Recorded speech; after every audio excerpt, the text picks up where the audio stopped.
Nesta parcela do lugar da Gándara vaise construir a primeira residencia de persoas maiores coa que contará Valga. Creo que na miña cara debe de notárseme a alegría que é este novo paso que é unha residencia para maiores, como ben dixo aquí a empresa, 150 plazas. Levamos xa ano e pico, 2 anos, non?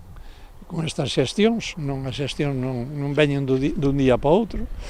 E, bueno, chegamos a isto que é, digamos, a porta de inicio. O proxecto nace da iniciativa privada. Ademais de albergar 150 usuarios, a residencia incluirá módulos de convivencia de xeriatría, área de servizos sanitarios e amplas zonas axardinadas. A inversión aproximadamente rondará os 10-12 millóns de euros, polo tanto é unha inversión importante.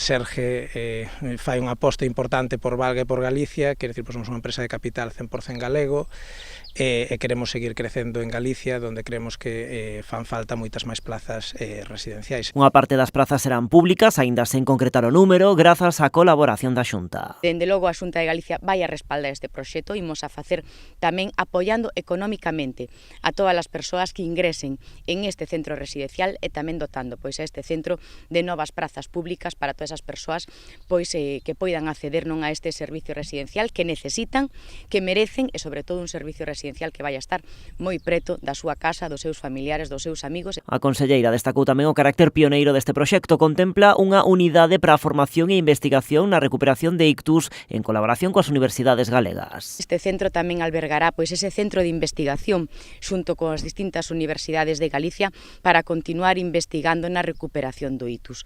Co cal é un servicio máis do que vai a contar Galicia, do que nos sentimos orgullosas e continuar sempre mellorando tamén a calidade de vida de todas as persoas que padecen ictus. É un centro de investigación e atención á dependencia.